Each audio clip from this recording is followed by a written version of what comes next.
Amados e queridos irmãos, nesta oportunidade eu quero cumprimentar todos com a paz do nosso Senhor e Salvador Jesus Cristo.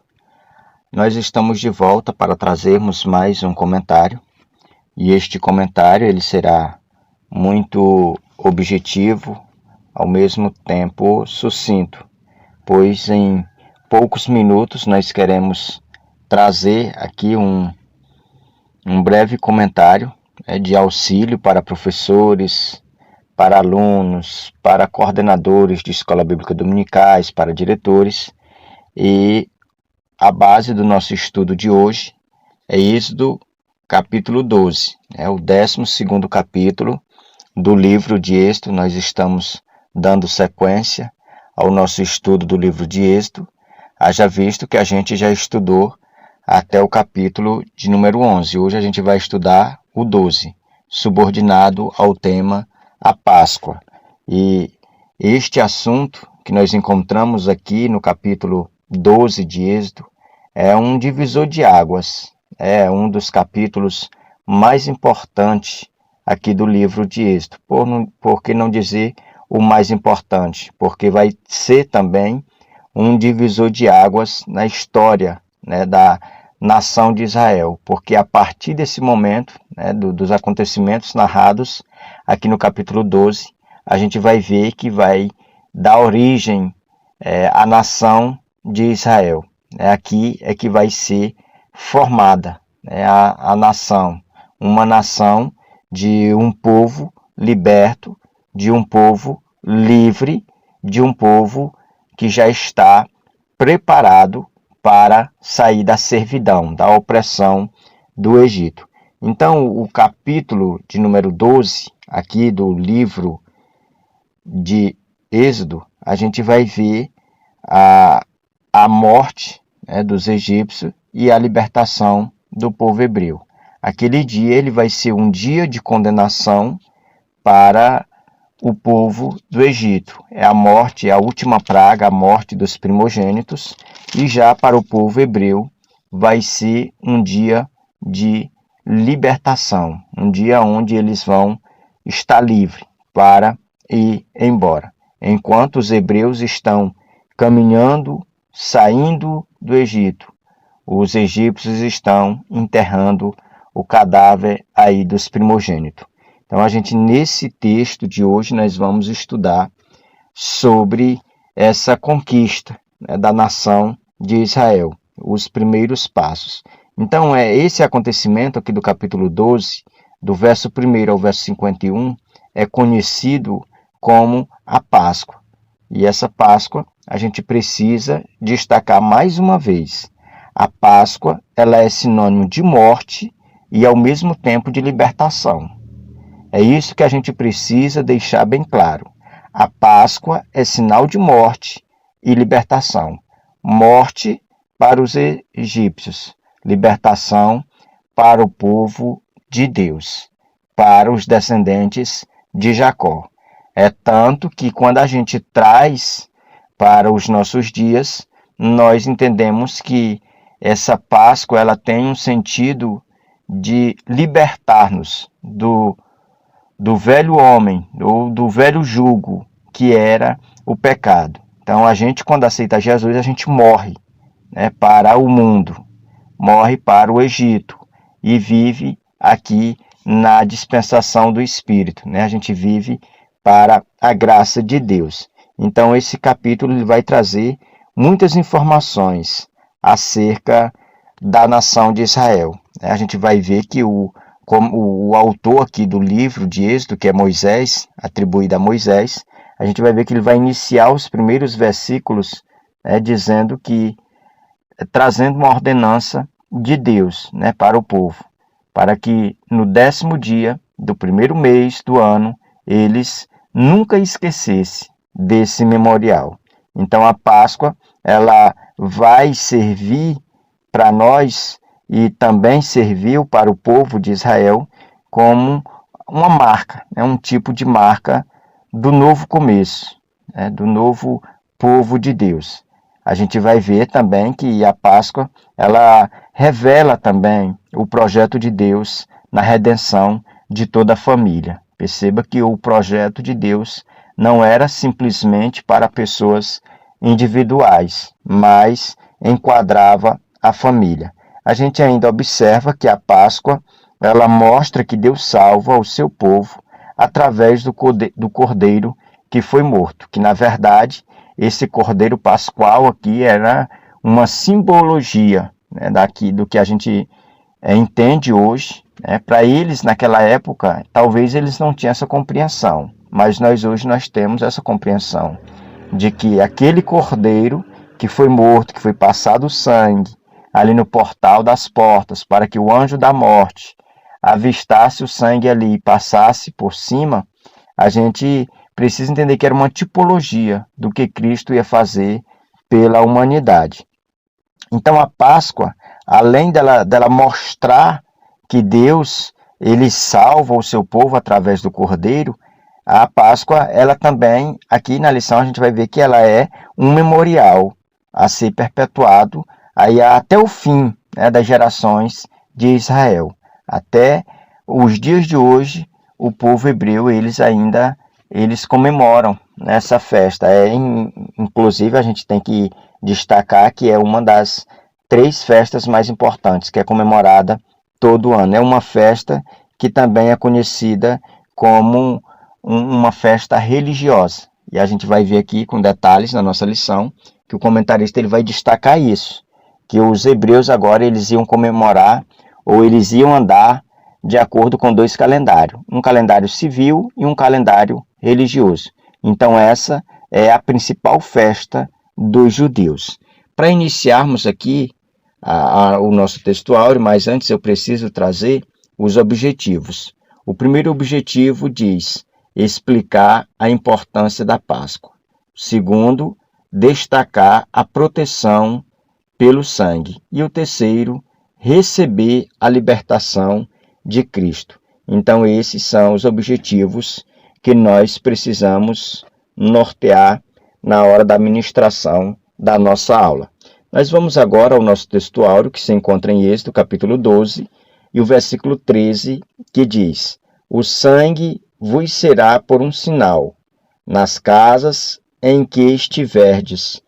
Quando eu vi o sangue, passarei por vós, e não haverá entre vós praga destruidora, quando eu ferir a terra do Egito. Então, aqui no textuário, a gente precisa destacar que se tem uma coisa que vai fazer a diferença aqui é o sangue. O sangue do cordeiro, ele vai fazer toda a diferença.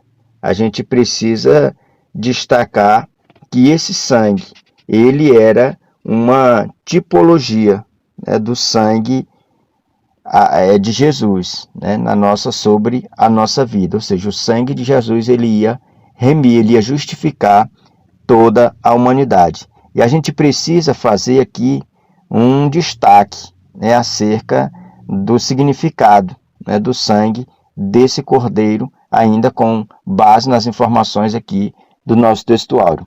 A primeira, vamos dizer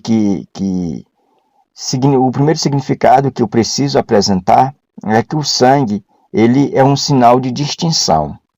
Perceba que o sangue, ali no umbral das portas, ia fazer uma distinção, que ali, aquelas casas, eram casas ali de hebreus, casa de pessoas que tinham fé, que ouviram, obedeceram a palavra, mataram o cordeiro e passaram o sangue nos umbrais das portas. E a gente precisa também destacar que o sangue do cordeiro, ele retinha, né, a espada do juízo. E quando a gente olha, a gente precisa entender que ali os filhos de Jacó, eles não foram livres, né, daquela praga da morte dos primogênitos, não era com os méritos deles, mas eram com mérito no sangue.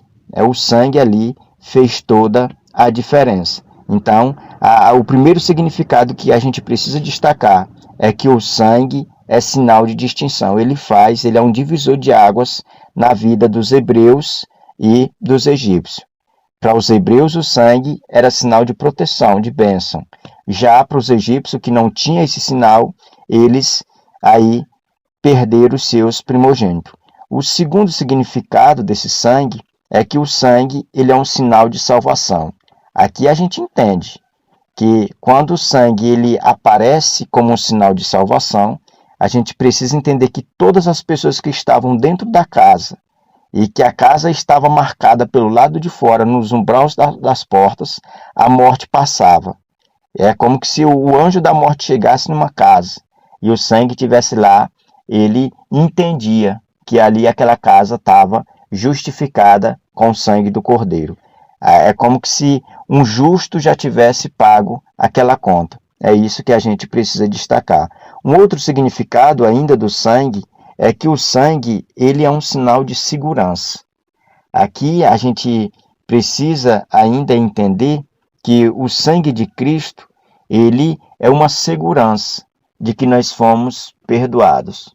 É o sacrifício de Jesus na cruz do Calvário, assim como esse cordeiro ali nesse cenário aqui de Êxodo capítulo 12, o sangue daquele cordeiro, simples cordeiro literal, que era uma sombra ou um tipo de Cristo, futuramente, ele fez uma diferença. Para nós, hoje, o sangue de Cristo, ele é essa proteção. Então, todos aqueles que confiam no sacrifício de Cristo, eles estão protegidos, eles estão guardados, não com mérito nas suas obras, nos seus atos, e como comentarista aqui da nossa lição, ele vai destacar aí um tópico que não é suficiente a pessoa ter uma credencial, não é suficiente a pessoa fazer parte do rol de membros de uma determinada igreja, defender uma bandeira denominacional, ou até mesmo ser fiel em dízimo, em oferta e achar que isso é o suficiente. Não é. O que é suficiente aqui é o sangue de Jesus. É o sangue de Jesus que nos habilita, que nos dá essa segurança, essa proteção de sermos aí cotados para vivermos a eternidade com Deus. Não é com base no que nós fazemos ou no que nós venhamos a fazer, mas é com base neste sangue. Então, o sangue de Jesus, ele nos dá essa segurança. A nossa verdade prática, ela diz: a Páscoa é a cerimônia que melhor prefigura a pessoa e obra de Cristo. Aqui a gente vê, na nossa verdade prática, que a Páscoa, ela é como se fosse uma maquete, né? Uma mini maquete de todo o projeto de Deus com relação à redenção, né? Com relação à salvação. A gente precisa destacar que a Páscoa ela era uma tipologia, né? Que foi cumprida, que teve o seu cumprimento cabal na vida de Jesus. Tanto é verdade que Jesus ele não morreu num dia qualquer. Não, ele morreu numa sexta-feira, e aí a gente precisa destacar que ele ressuscitou num domingo de Páscoa. Então, quando a gente atenta para esses detalhes, a gente precisa destacar que toda a festa que os hebreus eles comemoravam ano após ano, naquele primeiro dia, naquele primeiro mês, no dia 10 desse mês, a gente precisa destacar que essa festa ela teve fiel cumprimento na pessoa bendita de Jesus. Agora nós vamos passar para a nossa introdução, que ela vai iniciar dizendo: o capítulo 12 de Êxodo é o mais longo em versículos e também o mais importante de todo o livro e talvez de todo o Antigo Testamento, porque descreve, né, aí a obra, né, de uma certa forma, a obra expiatória de Jesus. Já era aí um anúncio, um pré-anúncio do que viria a acontecer muitos anos depois. O primeiro ponto da nossa lição, a instituição da Páscoa. Nesse primeiro ponto, nós vamos aprender acerca de 3 tópicos. O primeiro tópico, um novo começo. O segundo, o tempo e o modo de Deus. O terceiro, os elementos da Páscoa. Aqui a gente vai destacar, e não vamos usar palavras aqui da revista, porque senão a gente não precisaria, né, desses auxílios, só ler a revista. Mas vamos lá. O primeiro tópico aqui, um novo começo. Quando fala de um novo começo, a gente precisa entender que ali era um começo de tudo. Era o começo da nova nação, era o começo ali daquela festa, da festa de Páscoa, que ia ser comemorada a partir dali, toda vez naquela mesma época. Naquele mesmo dia, naquela mesma data, ali era o início daquela Páscoa. E é onde a gente vai ver que é o início, né, vamos dizer que formal, da nação de Israel. Ali era também um começo do povo viver livre. É o mesmo que acontece quando nós aceitamos Jesus. É um começo. O dia da nossa conversão é um divisor de águas para a nossa vida, porque nós vamos olhar para trás e vamos ver a vida sem Cristo e vamos olhar para frente e ver a vida com Cristo. Da mesma forma que aquela Páscoa, ela era um novo começo para esse povo, para o povo hebreu. E é isso que a gente precisa destacar, que o povo de Deus, eles experimentaram esse novo começo, essa nova caminhada com Deus. Então, sempre que lembrarmos da Páscoa, a Páscoa ela é um começo para uma nova nação. E Israel não era, né, até então, uma nação. Ele vai ser uma nação a partir do momento que ele está livre, que ele está remido. E ele vai agora absorver um novo compromisso, uma nova jornada, um novo destino. É isso que a gente destaca nesse tópico. O tópico 2, o tempo e o modo de Deus. Aqui, com base no versículo 3, a gente ainda precisa destacar que o projeto de Deus, ele vai em um tempo, né, que é no primeiro mês do ano e no dia 10 desse mês, e o modo de Deus realizar esse projeto. A gente precisa destacar, né, com base nas informações aqui desse tópico, que o tempo foi Deus quem determinou. Aqui não foi pela vontade humana. É como diz Paulo lá em 1 Coríntios, se eu não me engano, capítulo 1 e o versículo 21, que Deus quis salvar. Ou seja, Deus não pediu auxílio para ninguém. Foi Deus quem determinou aquele tempo. O tempo de tirar o povo ali da escravidão, da opressão de Faraó, de quebrar o jugo do orgulho de Faraó, né, naquele tempo. Porque o povo já havia passado 430 anos sendo oprimido, humilhado. E agora Deus determina o tempo, né? Deus não foi persuadido nem pressionado, mas Deus determinou aquele tempo. Então, o tempo de libertação, ele partiu de Deus. E o modo como Deus quis fazer, também não podemos questionar. Então, Deus ele vai determinar aí o seu modo dele agir. E aqui a gente vai ver os elementos da Páscoa. Os elementos da Páscoa aqui não há dificuldade nenhuma de nós entendermos. Só eram 3 elementos.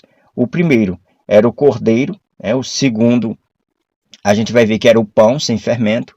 E o terceiro a gente vai ver que é as ervas amargas. Então cada um desses elementos tinha uma lição, né? Melhor, a palavra mais aplicada é a palavra lição, né? Tinha o seu ensinamento. E é isso que a gente vai trabalhar em sala de aula. É isso que a gente precisa explorar. O significado, a lição por trás de cada um desses elementos. O segundo ponto da nossa lição, o Cordeiro Pascual. Aqui nesse ponto, a gente vai aprender, né, vamos dizer que o contraste entre esse Cordeiro literal, aqui de Êxodo 12, e o Cordeiro Pascual, que é Jesus. A gente precisa fazer um paralelo entre esses dois. O primeiro tópico, sem defeito. Aqui nesse tópico, a gente vai ver que esse cordeiro, para ele ser sacrificado, ele tinha que ser das primícias, ele não podia ter nenhum defeito, né?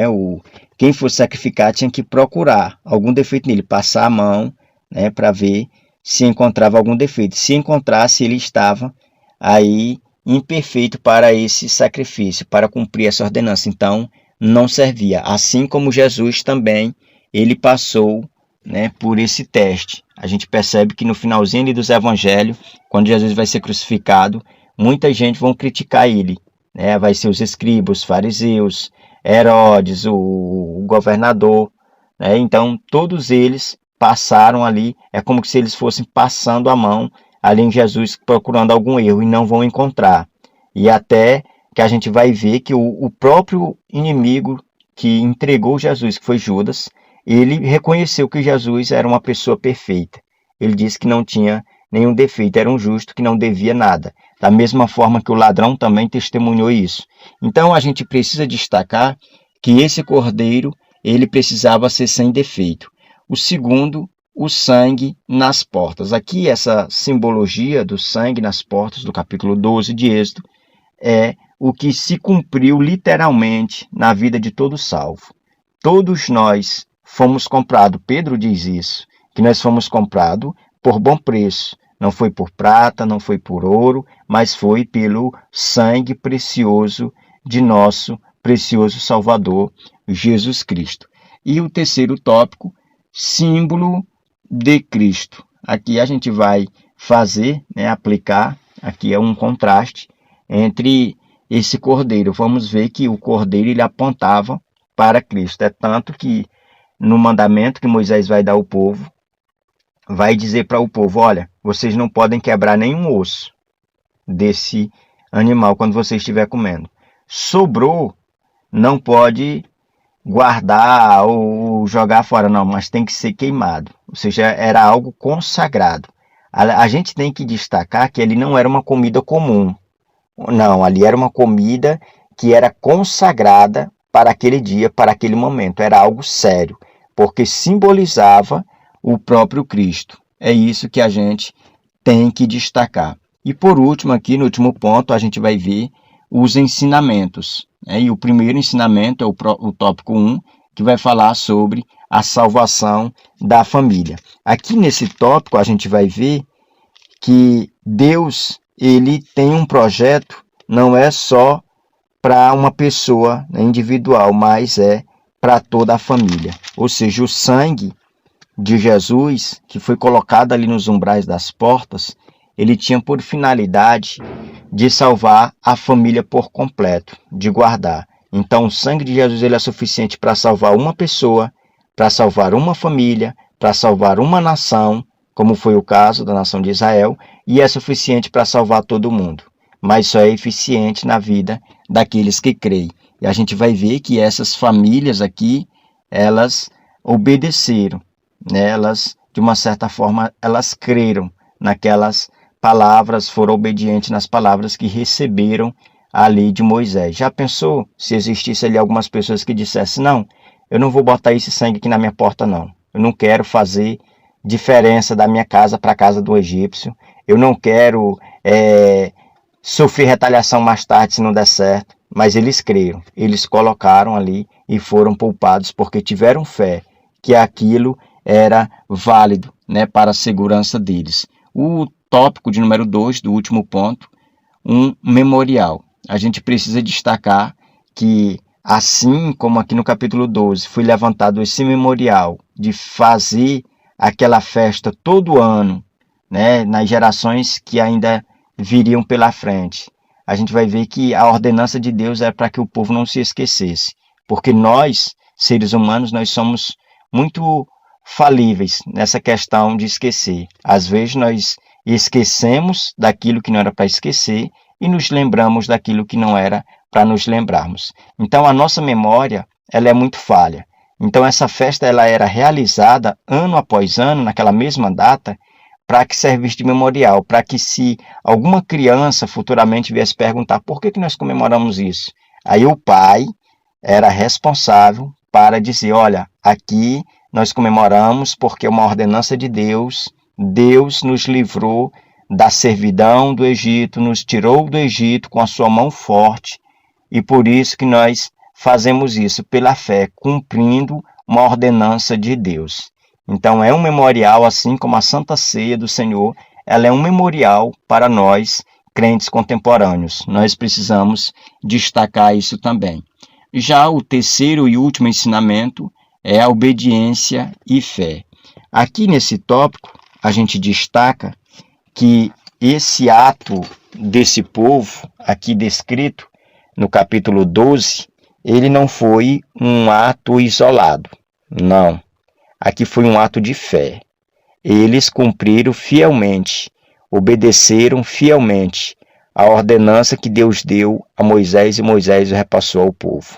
Então a gente precisa destacar que eles obedecendo, eles estavam demonstrando a sua fé. Porque a palavra fé no Antigo Testamento, ela não vai aparecer com tanta frequência como aparece no Novo.